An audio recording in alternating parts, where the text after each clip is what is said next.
श्री राधा कुंड तीर पर बसंत होरी लीला। तब वृंदा ने निवेदन किया, हे ब्रजमंगल निधि प्रिया प्रीतम, आप लोगों के निकट ही ये बसंत लीलोत्सव की रंग वेदी है, दर्शन करें। ये रंग वेदी अगरू, केसर आदि के लेप द्वारा लिखित नानाविध चित्रों से मनोहर है। इस वेदी के समीप अगरू, केसर आदि के जल से परिपूर्ण पृथक पृथक स्वर्ण कलश और इनके मिश्रित पंक जल से परिपूर्ण स्वर्ण कलश भी है, जिनके चौड़े चौड़े मुखों पर विविध मणि निर्मित जलक्षेप यंत्र यानी पिचकारी शोभा दे रहे हैं। सिंदूर, कपूर और पुष्प से बने 3 प्रकार की गेंदें, पुष्पों के बने धनुष बाण, तांबूल, मालाएं, कुसुम वासित जल व चंदन आदि से परिपूर्ण 5 स्वर्ण पात्र उपभोग के निमित्त वेदी के समीप ही रखे हुए हैं। कपूर, कुमकुम, केसर, अगरू व चंदन, इन पंच द्रव्यों के पंक व चूर्ण द्वारा परिपूर्ण लाख की कुप्पियां हैं, अर्थात किसी कुप्पी में कपूर, किसी में कुमकुम इत्यादि भरा हुआ है।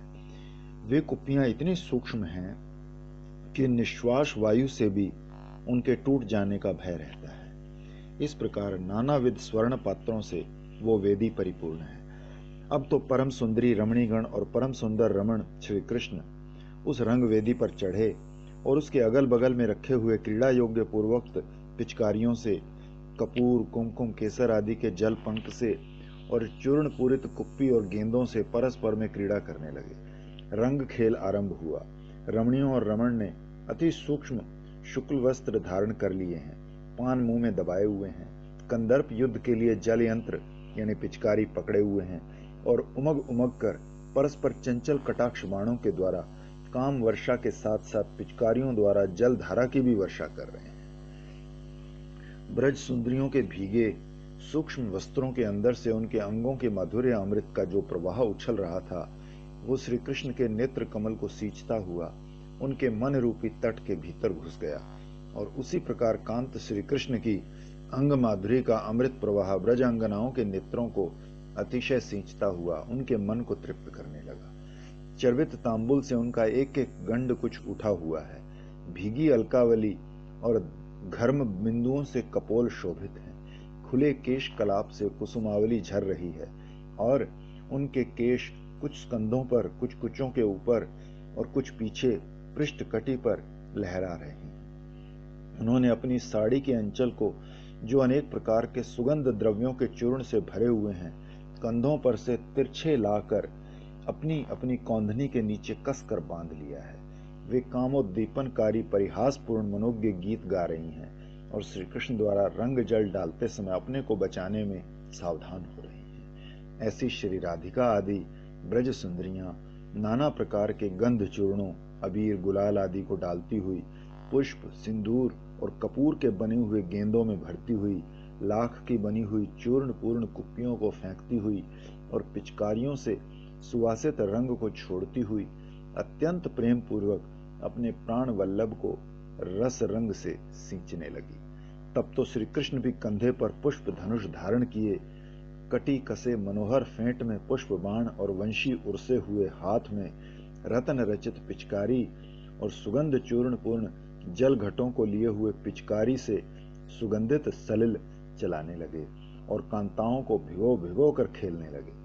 अकेले श्री कृष्ण अनेक ब्रज सुंदरियों पर एक साथ कैसे जल डालते होंगे? तो इसके उत्तर में वर्णन करते हैं कि श्री कृष्ण की पिचकारी से जल निकलकर आकाश मार्ग पर चलते समय पहले तो एक धार से 100 धाराओं और फिर सहस्र धाराओं में बढ़ जाता है और नीचे गिरते समय लाख धाराओं में और अंगों पर पड़ते समय कोटि धाराओं में बढ़ जाता है। ये तो पिचकारी की एक धार की बात हुई। इस प्रकार अन्य धाराओं से भी कोटि कोटि धाराएं निकल पड़ती हैं। अब परस्पर लाख निर्मित कुप्पियों का फेंकना आरंभ हुआ। वो फेंकने के वेग से ही फूटकर पृथ्वी पर गिरती और उनमें से सिंदूर, केसर आदि की गोलियां उछल उछल कर श्री कृष्ण और ब्रज सुंदरियों के अंगों पर जा लगती। श्री कृष्ण के द्वारा फेंके हुए कुमकुम, गोली आदि श्री राधा आदि सुंदरियों के अंगों पर जा लगने पर उस कुमकुम रंग के मध्य में कस्तूरी की बिंदुओं ने ऐसा भ्रम उत्पन्न कर दिया कि स्वर्ण लताओं के, स्वर्ण कुसुमों के मध्य भ्रमर सो रहे हों। अर्थात स्वर्णलताएं तो सुंदरियों की देह, उस पर स्वर्ण कुसुमावली है, कुमकुम बिंदु समूह और उनके मध्य कस्तूरी बिंदु हैं, भ्रमर श्रेणी। ऐसी विलक्षण अंग शोभा बन रही थी। इससे श्री कृष्ण का विलक्षण निक्षेप कौशल सूचित होता है। अब श्री कृष्ण का अंग शोभा सुनिए। पहले श्री राधा ने सुंदर सूक्ष्म छिद्र वाली पिचकारी से श्री कृष्ण पर कुमकुम जल डाला। उस कुमकुम जल की निर्मल बूंदें बकरीपू श्री कृष्ण की देह पर छा गई। उस समय श्री कृष्ण का श्यामल देह शत शत शशियों से समाकीर्ण नीलाकाश की भांति शोभा देने लगा। उधर श्री राधिका आदि रमणियां भी अनेक प्रकार के चित्र विचित्र रंग से रंग गई, कारण कि वेग से फेंके जाने पर कुप्पियों के सूक्ष्म आवरण फट गए और उनके भीतर भरे हुए कपूर, सिंदूर एवं पुष्पों की धूली अथवा गोलियां सुगंधित जल में मिलकर पंख बन गई और ब्रजांगनाओं के वस्त्रों और अंगों में लग गई, जिससे वो चित्र विचित्र वर्ण की दिखाई देने लगी। आकाश में चंदोवा भी तन गया, कारण कि पहले तो रंग बिरंगे गंध चूर्ण, अबीर, गुलाल आदि के उड़ाए जाने पर पृथ्वी, आकाश और दिशाएं उनसे भर गई। फिर पिचकारियों के सुवासित जल से चूर्ण सब मिलकर पंख बन गया। उस पंख से आकाश को बिना मूल का एक विचित्र चंदोवा प्राप्त हो गया।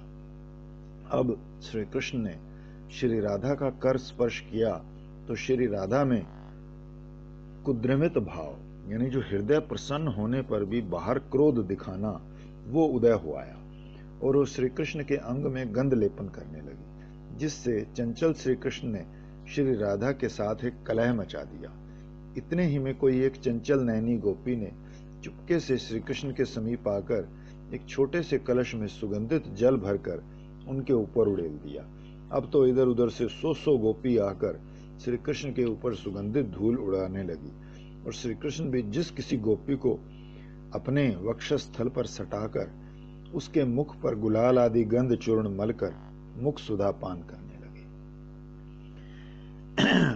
इधर श्री राधा श्री कृष्ण के ऊपर बार बार गुलाल आदि गंध चूर्ण डालने लगी तो श्री कृष्ण ने उनको अपने वक्षस्थल पर अवरुद्ध कर लिया। ये देखकर सखियां पर्दा बन गई, अर्थात चारों ओर से उनको वेष्टन करके स्थित हो गई। तब श्री कृष्ण ने अपना मनोरथ परिपूर्ण किया।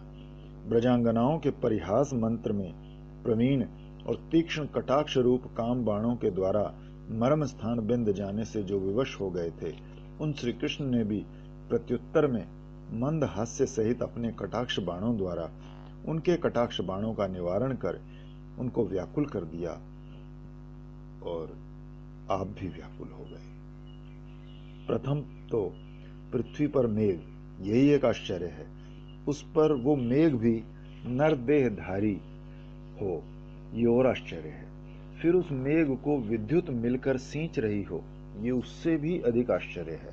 और फिर वो विद्युत वर्ग उस मेघ से पृथक हो विलास मूर्तियां धारण करके और सुगंधित जल धाराओं द्वारा उस मेघ को निरंतर सींच रही हो और मेघ भी उसी प्रकार की जल धाराओं द्वारा उन्हें सींच रहा हो, ये तो उससे भी अधिक आश्चर्य है। इस प्रकार के मेघ का सुधापान वृंदा आदिकों के नयन रूप चकोर अति आनंद पूर्वक करने लगे। झूलन एवं मधुपान लीला।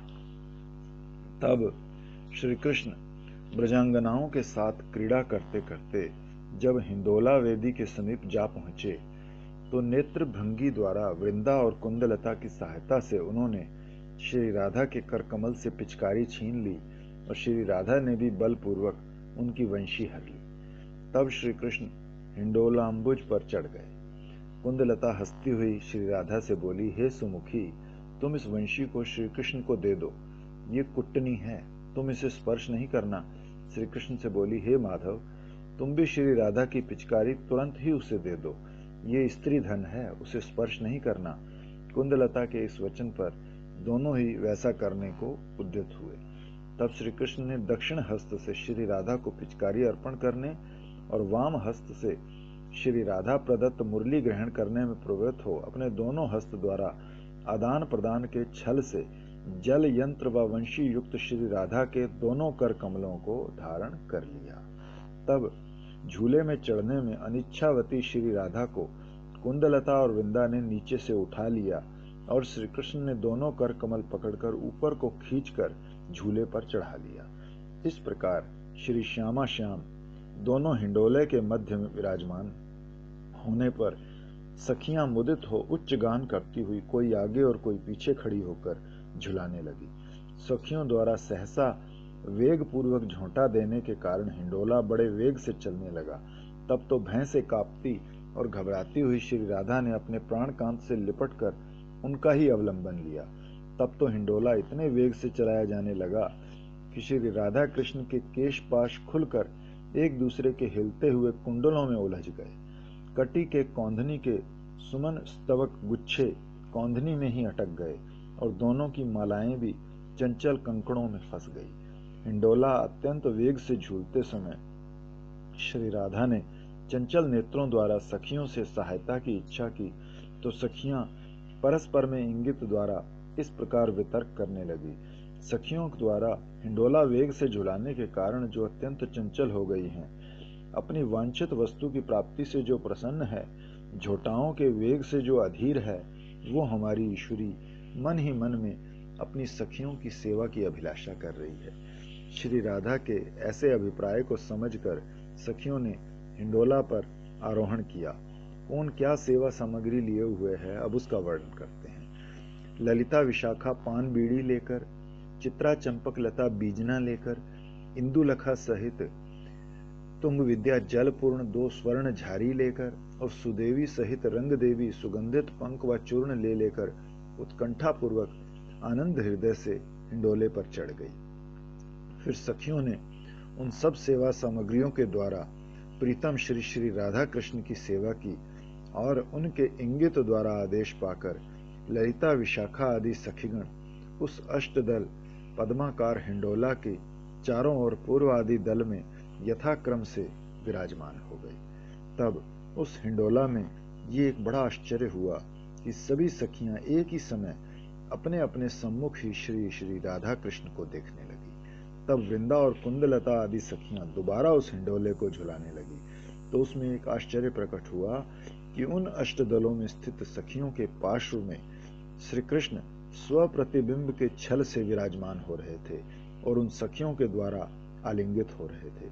ये दर्शन कर श्री राधा और अन्य अन्य सखियां एक टक श्री कृष्ण का अवलोकन करने लगी। इस समय श्री कृष्ण की कैसी विलक्षण शोभा हो रही है कि सूर्य बिंब का यदि ऊपर का भाग मेघमाला से आच्छादित होए और स्थिर सौदामिनी समूह यदि नवीन जलधर मंडल से युक्त होकर महावायु समूह के द्वारा उद्भ्रांत होकर इधर उधर निरंतर चालित हो रहा हो, तो तब ही पंडितगण उसके द्वारा सखीगण वेष्टित हिंडोला में बैठे इस अगरिपु श्री कृष्ण की उपमा प्राप्त कर सकते हैं। तब श्री राधा के इंगित से अघारी श्री कृष्ण ने ललिता को आकर्षण कर लिया। उसके स्कंद पर दक्षिण बाहु और श्री राधा के स्कंद पर वाम बाहु अर्पण करके उनके मध्य में स्थित हो गए। उस समय वे विद्युत द्वय के मध्य स्थित मेघ की भांति शोभित होने लगे। तब कुंदलता बोली, देखो देखो सखियों, सामने ज्योतिष चक्र में श्री राधा व अनुराधा, अनुराधा यानी ललिता, के मध्य में ये अखिल कला पूर्ण चंद्रमा श्री कृष्ण उदय हुआ है। इसी प्रकार श्री कृष्ण क्रम क्रम से विशाखा, चित्रा आदि सखियों के दक्षिण स्कंद धारण पूर्वक उन्हें आलिंगन करते हुए हिंडोला लीला का सुख अनुभव करने लगे।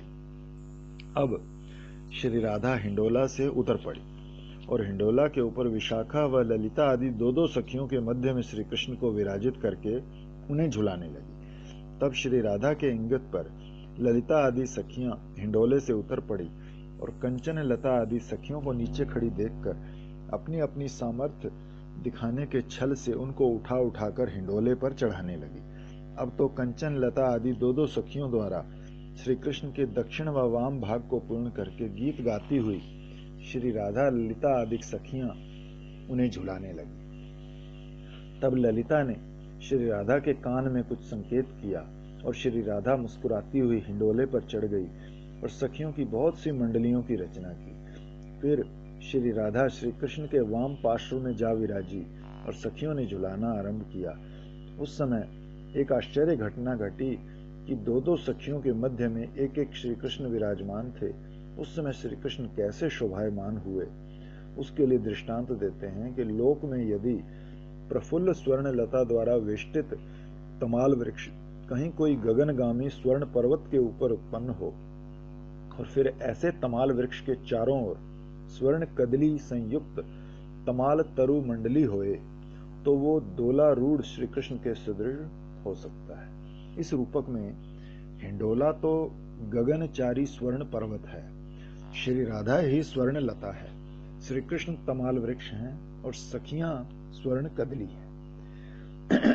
तब विशाखा के इंगित से सखियां हिंडोले से नीचे उतर पड़ी और ललिता आदि सखियों ने श्री श्री राधा कृष्ण को हिंडोले में घुमाकर बड़े आनंद से झुलाने लगी। उन चक्करदार झोंटों से श्री राधा तो व्याकुल होकर श्री कृष्ण से कसकर लिपट गई और सखियां मंद मंद मुस्कुराने लगी। तब श्री कृष्ण ने प्रिया को व्याकुल देखकर हंसते हंसते उनको पकड़कर हिंडोले से नीचे उतारा।